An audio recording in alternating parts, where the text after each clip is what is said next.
Sogetunamla, Jancho Bardo Dagni Kyapsuchi, Dagin Jinso Kebe Sonamki, Drola Perche Sangue Druparesho.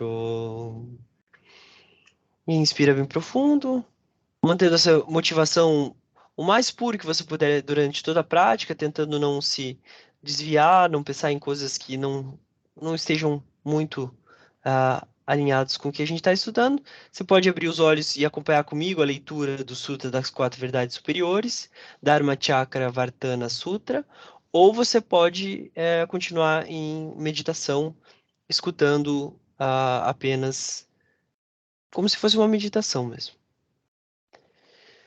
Sutra das Quatro Verdades Superiores. Assim escutei certa vez o Buda chegar em Benares, em Isipatana.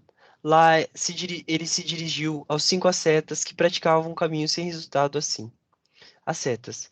Há dois extremos aos quais aquele que renunciou às obrigações sociais e que segue a vida que busca sair dos sofrimentos não deve se entregar. Quais dois?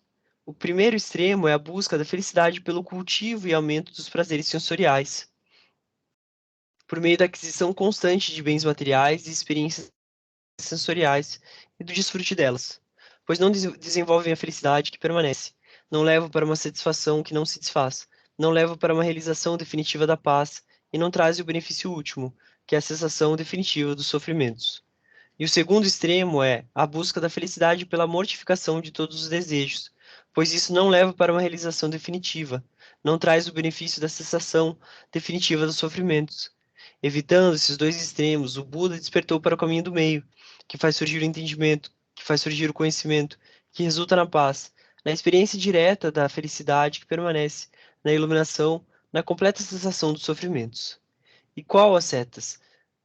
É o caminho do meio que levou o Buda para o mais elevado e completo despertar? Que caminho é esse que faz surgir o entendimento, que faz surgir o conhecimento, que resulta na paz, na experiência direta da felicidade que permanece, na iluminação, na completa cessação dos sofrimentos? É este caminho de 8 partes superiores. O entendimento correto, o pensamento correto, que resultam na renúncia ao egoísmo, na bondade e na não violência. A linguagem correta e a ação correta e o modo de vida correto, que resultam na conduta moral e ética corretas. O esforço correto, que resulta na permanência das causas da felicidade e bem-estar. A atenção plena correta e a meditação correta, que resultam na cessação definitiva dos sofrimentos. Esse, ascetas, é o caminho do meio para o qual o Buda despertou, que faz surgir o entendimento, que faz surgir o conhecimento, que resulta na paz, na experiência direta da felicidade que permanece, na iluminação, na completa cessação dos sofrimentos. Agora, essa é a verdade do sofrimento. O nascimento aflitivo é sofrimento. O envelhecimento aflitivo é sofrimento. Desculpa. A enfermidade aflitiva é sofrimento. Morte aflitiva é sofrimento. Tristeza, lamentação, dor, angústia e desespero são sofrimentos. A união com aquilo que é desprazeroso é sofrimento. A separação daquilo que é prazeroso é sofrimento. Não obter o que se deseja é sofrimento. Em resumo, os 5 agregados condicionados pelo apego aflitivo são sofrimentos. Agora, essa é a verdade da causa do sofrimento. É esse desejo fixado que conduz a uma renovada existência, acompanhado pela cobiça e pelo prazer, buscando prazer aqui e ali, isto é, o desejo fixado pelos prazeres sensoriais, o desejo fixado na expectativa, que leva para a visão do eternalismo, e o desejo fixado em nenhuma expectativa, que leva para o aniquilacionismo. Agora, essa é a verdade da cessação do sofrimento. É o desaparecimento e cessação, sem deixar vestígios daquele mesmo desejo. Abrir mão, descartar, libertar-se, desapegar-se desse mesmo desejo. Agora, essa é a verdade do caminho da cessação do sofrimento. É este caminho de 8 partes superiores ao sofrimento. O entendimento correto, o pensamento correto, que resulta na renúncia ao egoísmo, na bondade e na não violência. A linguagem correta, a ação correta e o modo de vida correto, que resultam na conduta moral e ética corretas. O esforço correto, que resulta na permanência das causas da felicidade e bem-estar. A atenção plena correta e a meditação correta, que resultam na cessação definitiva dos sofrimentos. Pela verdade do sofrimento, o sofrimento deve ser investigado até que seja compreendido, até que seja completamente compreendido. Assim, praticantes, com relação às coisas não ouvidas antes, sugiro em mim a correta visão dos fenômenos, o conhecimento não dual, o conhecimento investigativo, o conhecimento sem distorções e a iluminação. Pela verdade da causa do sofrimento, as causas devem ser investigadas para serem abandonadas, até que elas sejam completamente abandonadas. Assim, praticantes, com relação a coisas não ouvidas antes, sugiro em mim a correta visão dos fenômenos, o conhecimento não dual, o conhecimento investigativo, o conhecimento sem distorções e a iluminação. Pela verdade do sofrimento, pela verdade da cessação do sofrimento, a cessação deve ser cultivada para ser realizada, até que seja completamente realizada. Assim, praticantes, com relação a coisas não ouvidas antes, sugiro em mim a correta visão dos fenômenos, conhecimento não dual, conhecimento investigativo, conhecimento sem distorções e a iluminação. Pela verdade do caminho da cessação do sofrimento, esse caminho deve ser desenvolvido, até que ele seja completamente desenvolvido.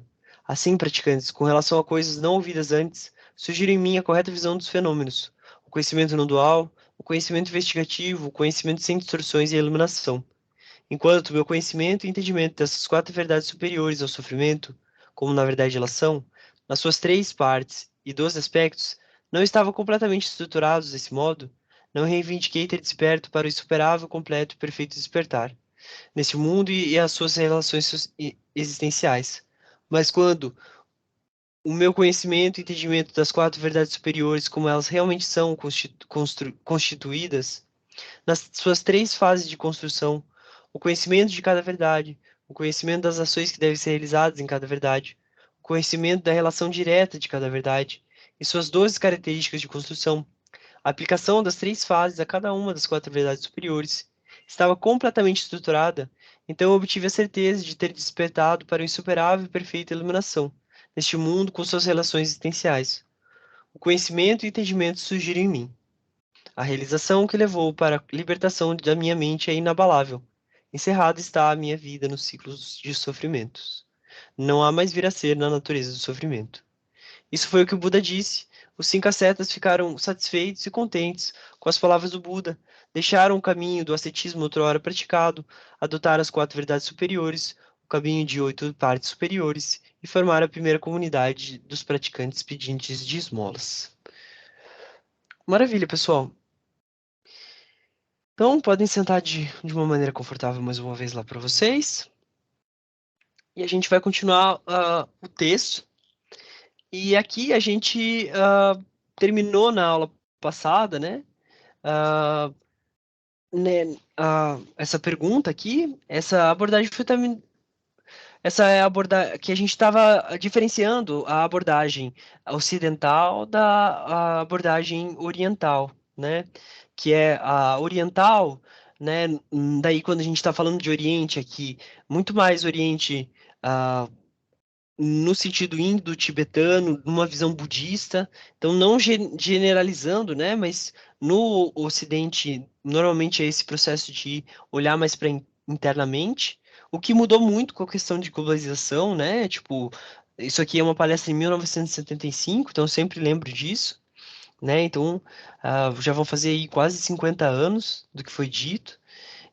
Mas ao mesmo tempo a gente vê que não muda muita coisa, né? Tipo, no sentido que agora a abordagem ocidental chega lá e é focada excessivamente em fatores externos, né? Então, quando a gente trabalha aqui esse processo de entender a mente, a gente está olhando muito mais a nossa relação com os objetos do que os objetos em si, né? O budismo vai quebrando, vai cortando cada vez mais essa divisão entre objetos, sujeito e objeto, essa mente dual, né? Que acredita que tem um objeto lá fora, tá? Mas eu não vou filosofar tanto assim, por mais que faça parte, mas para não ficar tão abstrato, tá bom? Então, aí ele continua fazendo, vamos para a próxima pergunta. Perguntou assim para ele: então você acredita que o problema está dentro da pessoa e não concorda com o ponto de vista que a sociedade torna as pessoas doentes? E o Lama Yeshe diz: sim. Por exemplo, eu conheci muitas pessoas ocidentais que tiveram problemas com a sociedade. Estão bravas com a sociedade, com seus pais, com tudo. Quando compreendem a psicologia que ensino, pensam: ridículo. Eu sempre culpei a sociedade, mas realmente o verdadeiro problema estava dentro de mim o tempo todo. Então, elas se tornam seres humanos cordiais, respeitosos da sociedade, dos seus pais, seus professores e todas as pessoas. você não pode responsabilizar a sociedade pelos seus problemas. Então, esse é um ponto interessante, né?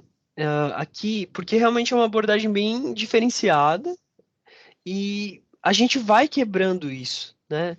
Porque eu tive uma professora, quando eu fui para o Nepal estudar com os monges tibetanos lá, a minha professora era a professora que deu o curso, chama Robina, Venerável Robina Corten, que ela é uma inglesa, né? E ela era feminista, tipo, super radical, assim, ela sempre estava nas revoluções, fez parte dos Panteras Negras, tipo, uma pessoa muito ativista, sempre foi, e ela continua sendo. E eu lembro dela contando isso, né? Que ela sempre era muito ativista e ela sempre tinha um problema, né? E ela até conta, tipo, que quando era os brancos, depois eram os homens, depois eram, tipo, quando ela virou lésbica, eram os homens, e depois, sabe, tipo, sempre ia migrando de um problema para o outro. Então, e quando ela chegou lá no Nepal, no mesmo lugar onde eu fiz o curso, mas isso lá, assim, na época depois, tipo, da Segunda Guerra Mundial, na época dos hippies, assim, né? Anos 60, mais ou menos. E aí ela diz que, tipo, ela ficou muito chocada com os ensinamentos, porque ela sempre achava que o problema estava fora dela. Né? E a gente pode ver que a maioria de nós, esse governo, não sei o quê, não sei o que lá. E a gente, né? E a sociedade é ruim, não sei o quê. Tal, tal, tal. E eu lembro dela falando, mas ninguém nunca tinha dito que o problema era eu, tipo, eu guardava essa raiva, essa essa má compreensão com os outros, isso fazia com que eu culpabilizasse e não percebesse que eu tinha parte nessa de responsabilidade por o que eu estava fazendo, pela própria sociedade. Então, quando a gente culpa os outros, quando a gente culpa os objetos externos, quando a gente responsabiliza coisas fora, vamos dizer assim, né? A gente acaba, né? É o demônio que está fazendo isso. É um espírito que está aqui. Né? Essas pessoas não gostam de mim, elas passam para trás. Porque não sei o quê. A gente não percebe que, ao mesmo tempo, a gente é ponto-chave. A nossa mente é ponto-chave dentro disso. E o que ele está falando aqui, né, e o que a Robina falava, não é que você não tenha que ainda lutar por uma sociedade mais igualitária, que não tenha problemas na sociedade, mas a diferença é que o que ele fala aqui, então elas se tornam seres humanos cordiais, respeitosos da sociedade, dos seus pais, seus professores. Por quê? Porque deixa de colocar que o problema é a outra pessoa. Porque a gente tende a justificar que a nossa raiva é a outra pessoa, né? Ele fez isso pra mim. Mas tudo bem, ele fez isso. Algumas aulas atrás eu falei sobre ser assaltado, né? E ser assaltado, perder o dinheiro e não sei o quê. Só que, mesmo sendo assaltado, mesmo outras pessoas fazendo outras coisas pra você, no que isso quer dizer da nossa própria mente, a forma como a gente reage, isso tem uma liberdade. Então a gente consegue trabalhar e é isso que o Dharma está mostrando, que independente da situação, se eu tiver controle da minha mente,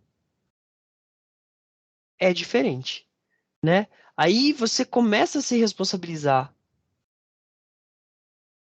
pelos seus problemas e começa a ver de uma maneira mais objetiva, mais clara os problemas dos seus pais, o problema da sociedade, dos seus professores, de todas as pessoas em geral. Por quê? Porque você deixa de projetar coisas nelas, então deixa de hiperimpor, né? Como a gente estava falando aqui um pouco antes, Lomesh, sobre a questão de hiperimpor. Essa pessoa é muito boa. Né, que a gente pensou na aula passada sobre minha namorada, por que eu gosto tanto da minha namorada, né? Tipo, a gente superimpõe, ou aquele bolo que a gente adora, né? Tipo, mas depois a gente passa mal, tem dor de barriga. Mas naquela hora que a gente vai comer o bolo, a gente falou, nossa, esse bolo é tudo de bom, é a melhor coisa que é possível. Então a gente acaba distorcendo a realidade. Agora, quando a gente vai comer um bolo e percebe, não, esse bolo não vai resolver, mas eu estou entendendo que tem uma sobreposição da minha mente desejando por aquele bolo, desejando por isso. Então eu começo a ver, não, é um bolo, então é melhor eu comer um pouquinho menos, eu vou comer ainda, mas ó, e aí a gente fica muito mais objetivo, a gente começa a trabalhar melhor. E a mesma coisa acontece com essa questão dos nossos problemas, né? O problema estava dentro de nós. Tipo, de estar com raiva, de estar revoltado, de, né? Ah, mas a pessoa me tratou mal, meus pais me trataram mal a minha vida inteira. Né? Tipo, claro, não é assim, o ideal que a gente pensa, né? Mas ao mesmo tempo é o que está acontecendo. E a gente não pode ficar culpando para sempre nossos pais pelos problemas que a gente está passando. A gente, tá, é isso que a gente tem. Então a gente vai trabalhar agora na nossa própria mente. A gente vai olhar internamente. Por que que isso me incomoda? Qual é a mente que leva até isso, né? E tudo isso que a gente está aprendendo até agora. Tá fazendo sentido? Estão conseguindo entender? Alguém quer falar alguma coisa? Por aqui é tudo certo. Maravilha. E aí, por que as pessoas confundem as coisas dessa forma? E aí ele responde, porque não conhece sua verdadeira natureza. O ambiente, as ideias e as filosofias podem ser causas contribuintes, mas principalmente os problemas surgem da própria mente da pessoa. Naturalmente, a maneira como a sociedade é organizada pode deixar algumas pessoas agitadas, mas, no geral, são problemas de pouca importância. Infelizmente, as pessoas costumam exagerá-los e ficar perturbadas. Com a sociedade é assim, mas quem pensar que o mundo pode existir sem a sociedade está sonhando. Então, olha que interessante, né? O mundo não pode. Então, ele está colocando assim: o mundo e sociedade é uma coisa só. Não há como separar mundo e sociedade. E a gente pode. A gente tem que. Lembra que a gente tem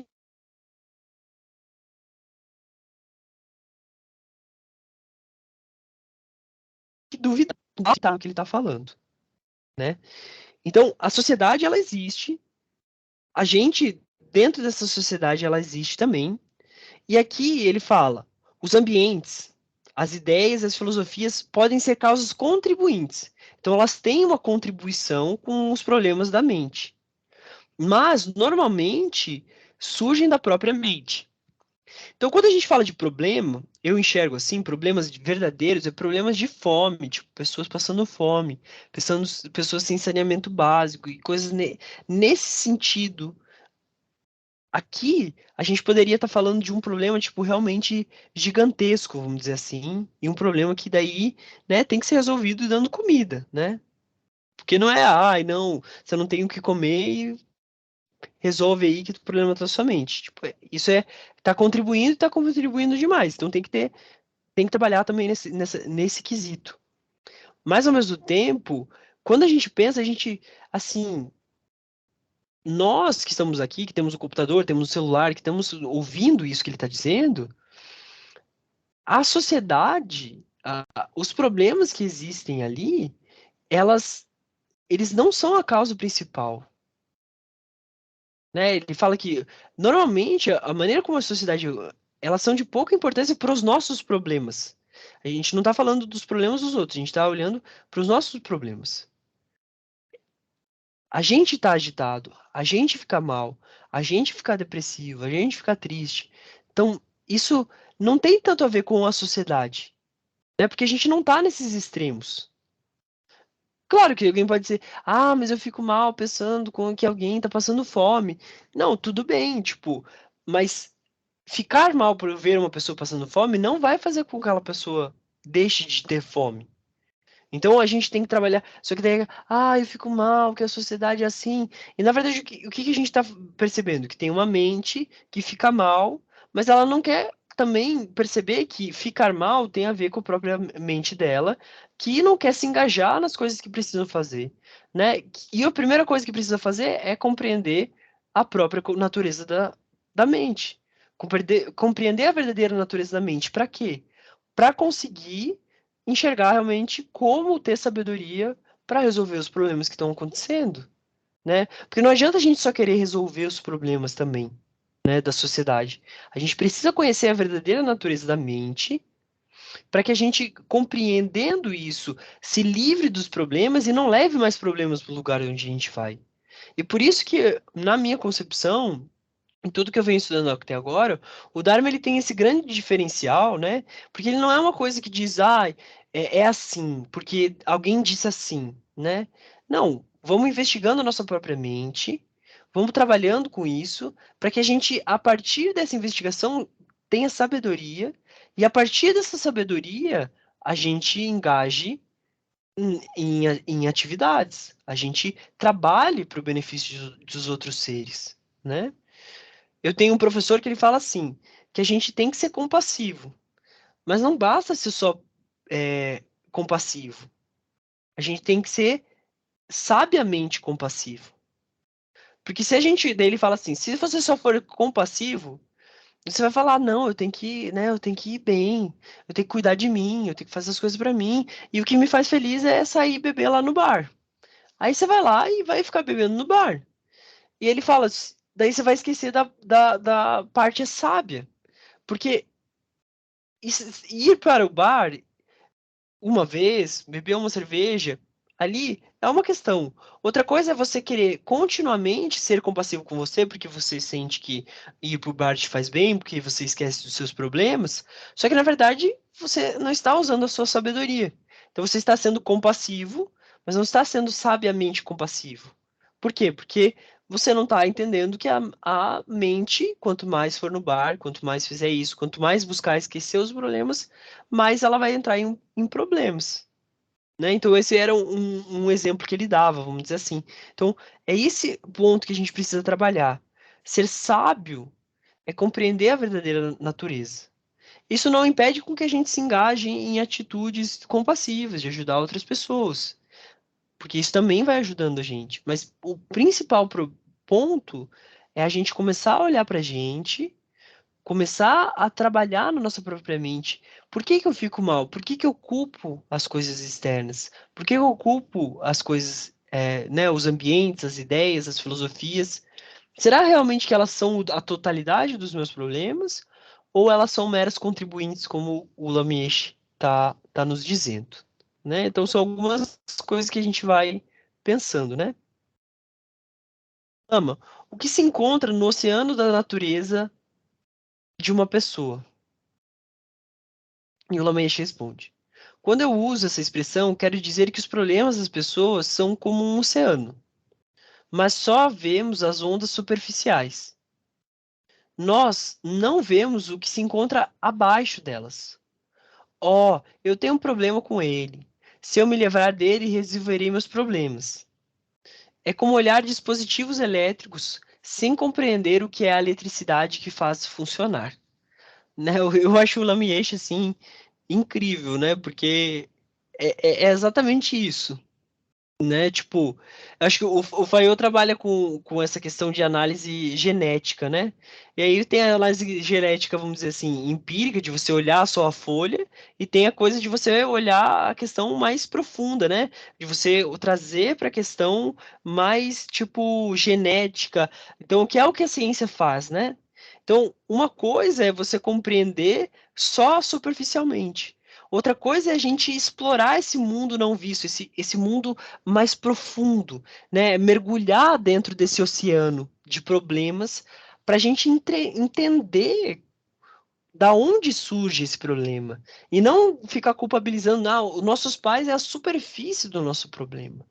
A pessoa que a gente não gosta, que irrita a gente, é a superfície do quê? De um problema. De qual problema? Esse problema está dentro da nossa própria mente. Só que, normalmente, como a gente olha muito para fora, a gente só vê a superfície da nossa mente. A gente só vê flashes rápidos que aparecem, né? Tipo, nesse espelho da mente.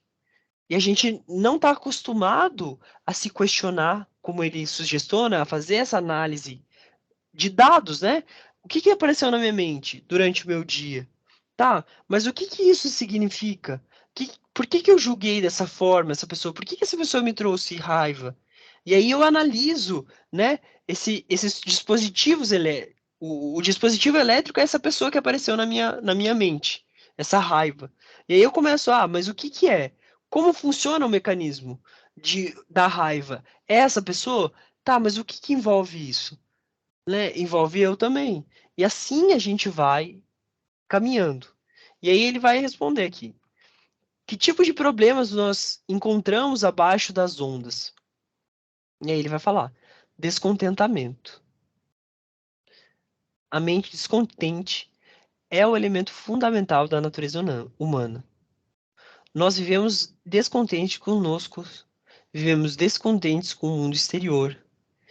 Esse descontentamento é como um oceano.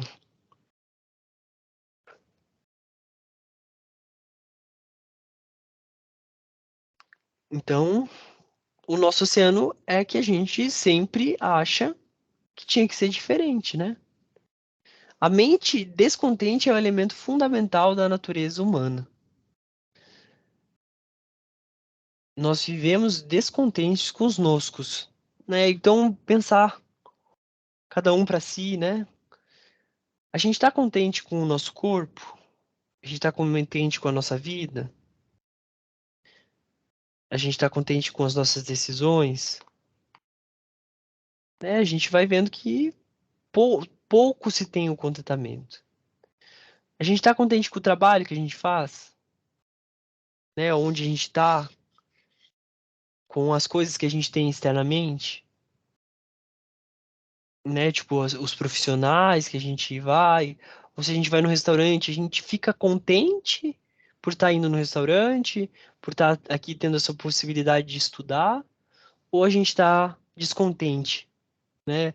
Ah, por que que essa pessoa me deixou? Ah, por que que, né? Tipo, todas essas questões. Ah, nossa, eu queria que tivesse assim, que tivesse assado.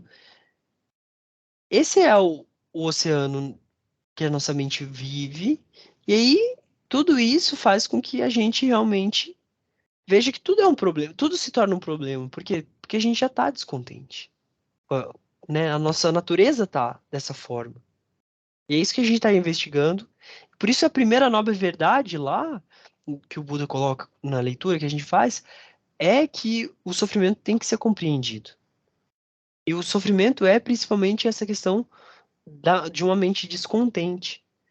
E é uma mente que tem como causa o apego do prazer aqui e ali, né? Constantemente, buscando o prazer aqui e ali, ou um prazer eterno, ou um se livrar dessa situação. Tipo, o eternalismo ou aniquilacionismo. Tá dando para se comunicar aqui? Alguém quer fazer algum comentário?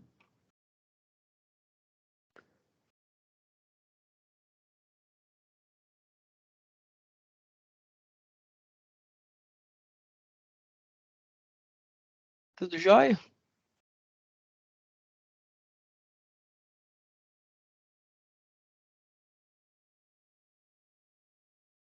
Então tá bom. O pessoal tá quieto hoje. Você faz pergunta a outras pessoas sobre ela. Você faz perguntas a outra pessoa sobre ela? Ou como ela se sente para ajudar-lhe a se compreender? Às vezes sim, mas geralmente não. Algumas pessoas têm problemas bem específicos. Nesses casos, podemos ajudar. Nesses casos, pode ajudar a saber exatamente o que são os problemas para que possamos oferecer soluções precisas. Mas geralmente não é necessário, porque basicamente todos os problemas são iguais.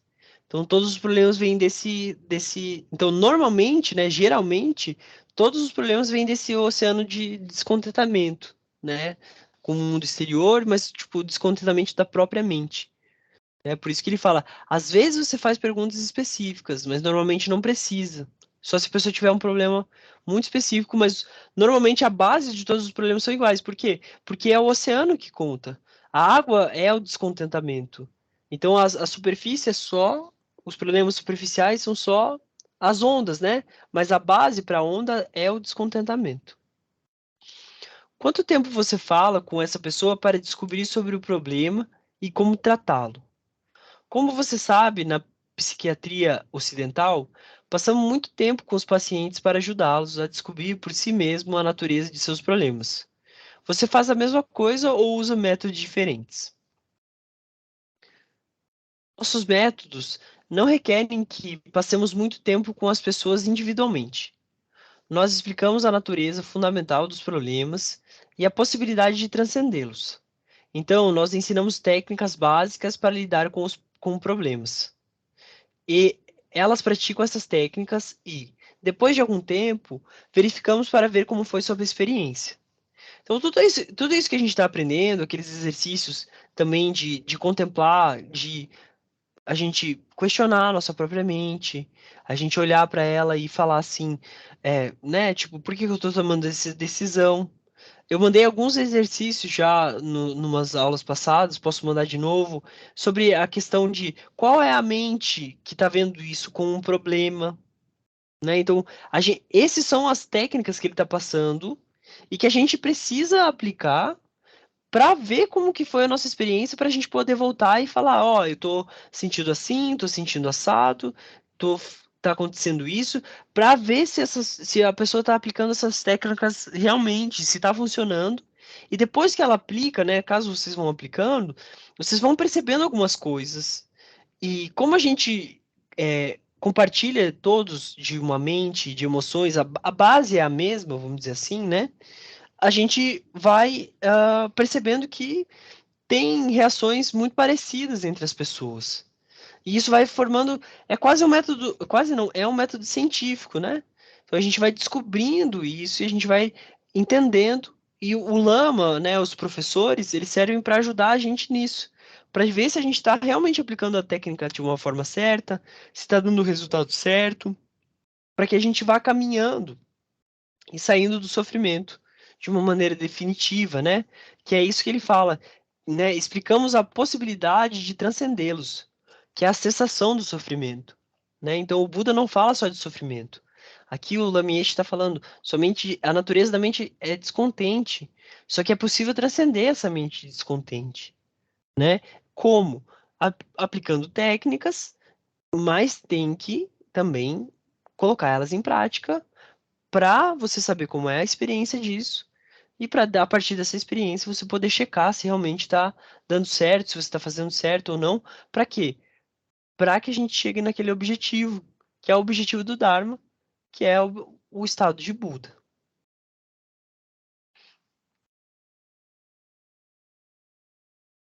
Você está dizendo que, basicamente, todos têm os mesmos problemas?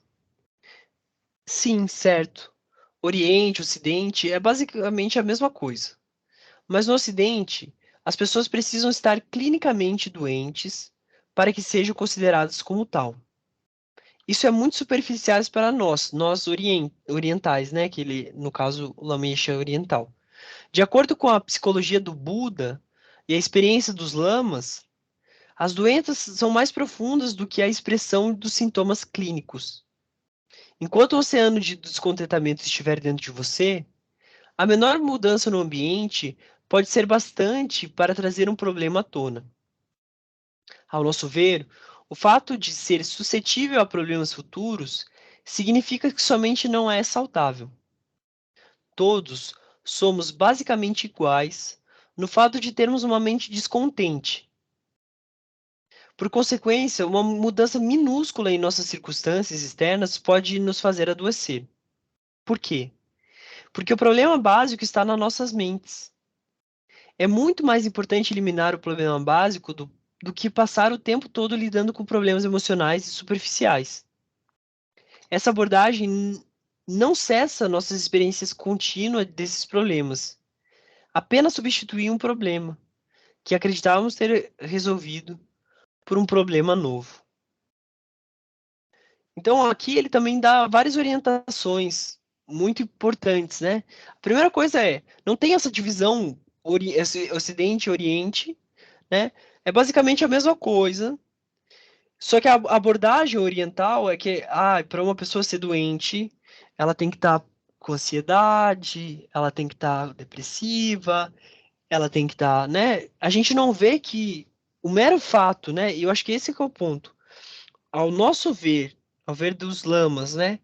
O fato de ser suscetível a problemas futuros significa que sua mente não é saudável. Então, o próprio fato de não ter uma mente que compreende o funcionamento, né, que entende a rede elétrica da própria mente e a raiz do descontentamento, né, que é a raiz, como, da onde surge esse descontentamento, significa que é uma mente não saudável. É uma mente que vai criar ondas e aí a gente tá lá, o quê? Mudou um vento,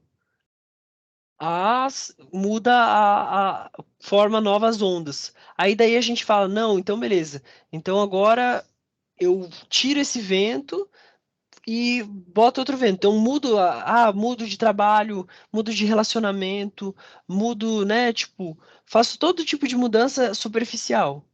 Só que isso me gera muito esforço, né? Já começa por aí. Muito, muito, muito esforço. Vou lá e vejo, e faço, e vai, e vou, e melhoro a mim mesmo, mas eu não tô vendo a questão básica. E aí, o que que isso acontece? Mais uma vez, de novo vai ter o problema, e de novo vai ter o problema, e de novo vai ter o problema. Se a gente olhar na nossa vida, é basicamente problema atrás de problema. A gente resolve a gente melhora uma coisa no nosso corpo, começa a doer outra coisa. A gente resolve um problema no trabalho, aparece uma questão no relacionamento. A gente resolve a questão do relacionamento, aparece coisa na família. A gente resolve coisa na família, aparece, sabe, a gente vai pulando, né? Pulando, pulando, pulando, pulando, pulando sempre com alguma questão. Por quê? Porque a gente não está olhando para a raiz, para a base de todos esses problemas. E aí ele fala assim: o meu problema básico é o mesmo que o dele, né? Sim, o problema básico de todos é o que chamamos de ignorância. Não compreender a natureza da mente descontente. Enquanto você tiver esse tipo de mente, você se encontra no mesmo barco que os outros. Essa incapacidade de ver a realidade não é um problema exclusivamente ocidental ou oriental. É um problema humano. Então, é um problema de todos os seres humanos. E aqui o ponto é rico, pobre, negro, LGBTQ, mais todo mundo que é ser humano compartilha desse mesmo problema, que é ser ignorante, que é não compreender a natureza da mente descontente e assim. Por mais que superficialmente pareça que as pessoas estão vivendo problemas distintos, elas estão vivendo o mesmo problema, né? Porque as pessoas querem mais. Pessoa que tem pouco quer mais. E eu aposto que vocês já conheceram pessoas que têm pouco dinheiro, pouco, às vezes, até recurso alimentar. Às vezes você foi viajar e conheceu alguém assim, né? Não estou falando de miséria, estou falando de coisa absurda. Mas que tem pouco e dá e recebe e te serve o melhor que tem, né? E você vê essa pessoa às vezes vive muito bem. Não quer dizer que ela não tenha dores, que ela não tem, mas ela é uma pessoa que tem sabedoria. Porque sabedoria aqui não é inteligência no que a gente está acostumado. É compreender a natureza de estar satisfeito, né? É essa mente satisfeita que muda. É compreendendo que não importa se eu tenho pouco, se eu tenho muito. Imagine, se fosse dessa forma, se a gente precisasse ter coisas para ser realizado, o Buda, né, que era um renunciante, que renunciou todo o palácio, ele teria continuado no palácio. Jesus teria promovido um império, né? Teria promovido, tipo, né? Ele não iria deixar os discípulos dele irem sem nada para comer nas cidades, né? Sendo pedintes. Então, e muitas outras questões que a gente pode ver, né? Não precisa ir nem para Buda e para Jesus.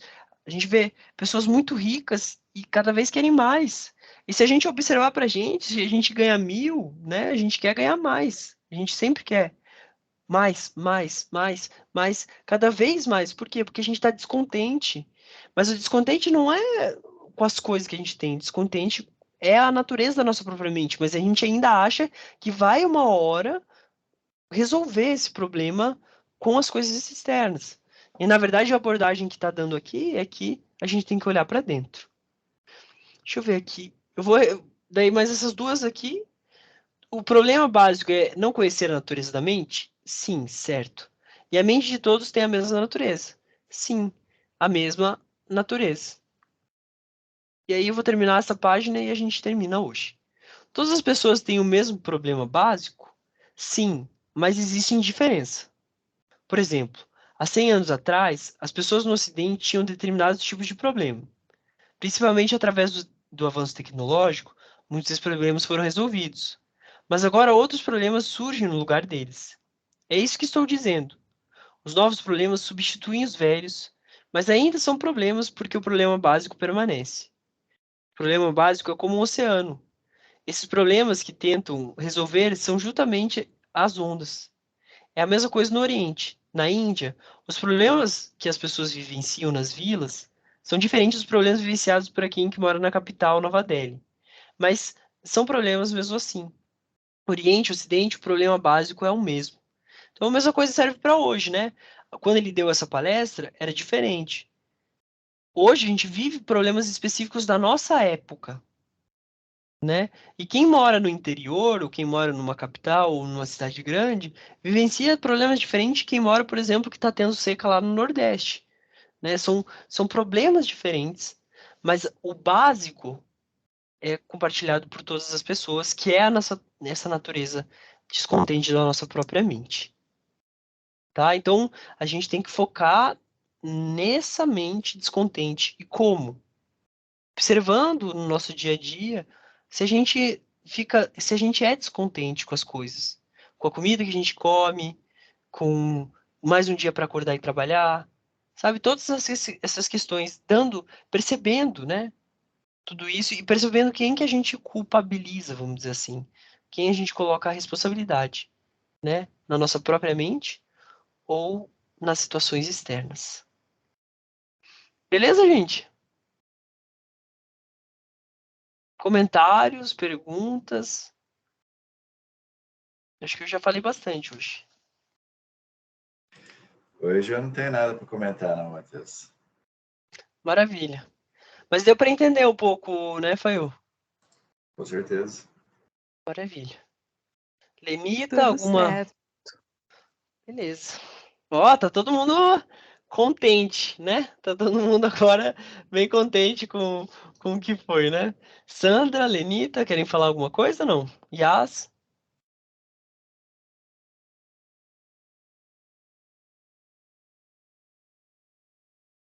Não? Então, maravilha. Então, a gente vai dedicar a prática de hoje, né? Então, o protocolo sempre é assim, quando a gente aprende o quê? A gente coloca uma intenção, corrige nossa motivação, tenta manter o mais concentrado possível durante a prática meditativa, durante aquilo que a gente está fazendo, lembrando, né, da intenção que a gente colocou no começo, e no final a gente, como se a gente tivesse gerado uma energia nisso aqui. E agora a gente direciona ela, como aumentando as pontes neurais, aumentando o caminho do neurônio, vamos dizer assim, numa determinada direção. Então, como se aumentasse a energia disso e mandasse para uma determinada intenção, que é o benefício de todos os seres. Então, que a gente se torne compassivos cada vez mais e cada vez mais sábios, né? Então, para que a gente possa realmente conseguir ir desenvolvendo isso para o nosso benefício, mas para o benefício de todos os seres. Então, se quiser juntar as palmas das mãos, você pode. Por esses méritos que todos os por esses pelos méritos acumulados nos 6 tempos por mim, por todos e por nós, por todos os obstáculos, por todos os Budas e Bodhisattvas, que são vazios por si só, que eu que sou vazio de minha própria parte, alcance o estado da iluminação, que é vazio por si só, e que sozinho todos os seres sencientes, que são vazios por si só, aquele estado o mais rapidamente possível. Por esses méritos que as minhas ações nunca causem nem mesmo os menores males a qualquer ser senciente, que ao contrário estragam somente os maiores benefícios. Qualquer vida de sofrimento ou felicidade que eu vivencie, trago unicamente o maior benefício aos outros, fazendo alcançar a iluminação o mais rapidamente possível. Que todos tenham as condições perfeitas e somente compaixão e amor uns pelos outros e seus contínuos mentais. Que eles possam somente se beneficiar e nunca se prejudicarem mutuamente.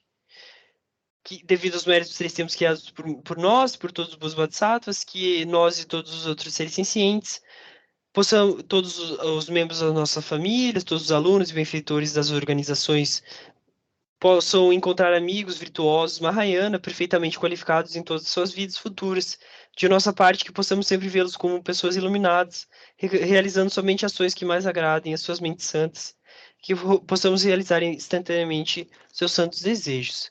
Que a suprema joia da Bodhicitta, a compaixão amorosa que não surgiu, surge e cresça, e aquela que surgiu nunca possa aumentar, possa nunca diminuir, mas aumentar cada vez mais. Que a suprema joia da sabedoria, que não surgiu, surge e cresça, e aquela que já surgiu possa nunca diminuir, mas aumentar cada vez mais. Que a gente tenha sempre condições propícias para encontrar e estudar o Dharma em todas as nossas vidas. E que a gente tenha uma vida longa e os mestres também. Obrigado, gente. Uma boa noite para todo mundo. Obrigado pela presença. E até semana que vem. Obrigado, Matheus. Boa noite. Até semana que vem.